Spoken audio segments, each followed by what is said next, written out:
Welcome to 5-Minute Reviews and welcome to my favorite recent find, Garden Paws. Garden Paws feels like Animal Crossing crossed with my time in Portia.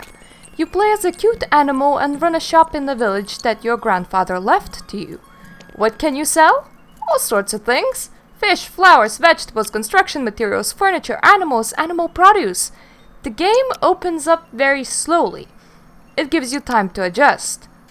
A few in-game days in, just as you start to think that this game is a fairly light one, the rest of it starts opening up through quests. Hey, how about I'll teach you about having chickens? Your letterbox might say. Would you like to open up some caves? An animal in the village may say. And the next thing you know, you spend 10 total real-life hours while continuously telling myself, just one more day. Yes, it's that addictive, and what you're currently seeing is a single day in my first spring in the game on speed-up footage, because I believe that showing you a single day will be the best way of showing off what you can do in this game. Pluses: no time limits. Unlike my time in Portia, any quest you pick up is there for forever, meaning if you have decided that it's too stressful to try and tame those rabbits right now, you can take a whole in-game year off just role-playing as a carpenter. The game understands. Stupidly huge amount of things to do if you like doing things.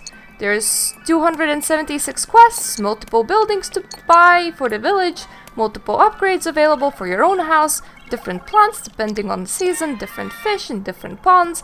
I'm 10 hours in and I'm nowhere even close to done. Actually, I'm not even through the first season. And yes, the seasons do get the same once you repeat years, the same way that they do in Stardew Valley. But just going through 1 year is about, calculates in head, 50 hours worth of content?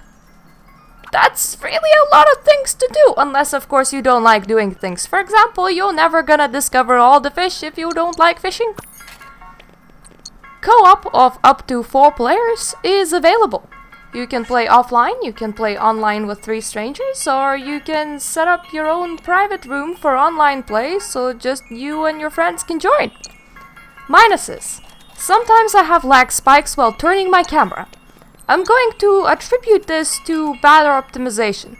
The game technically is at 0.6 update, so it's not even 1.0. The developers wanted to launch it to early access, but they forgot to tick a tick, meaning that it shows as fully released while actually being an early access game. So I'm assuming that small things like that are just bound to happen.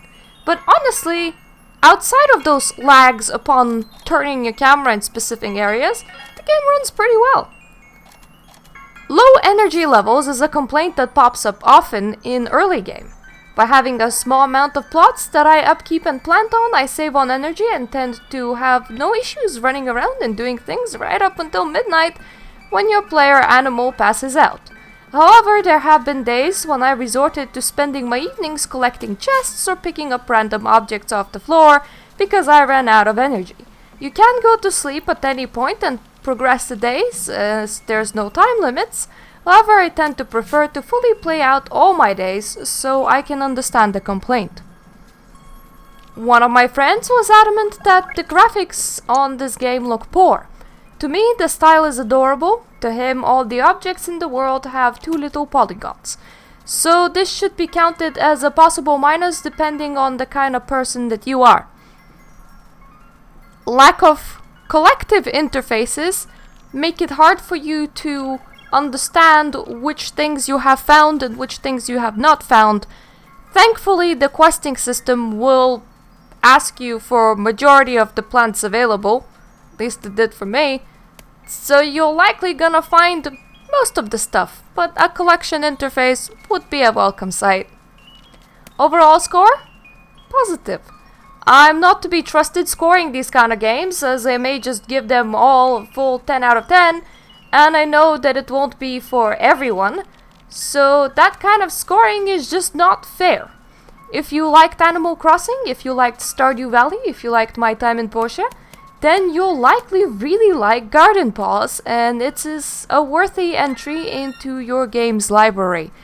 And excuse me, I'm gonna go back and enjoy it some more, so see you later.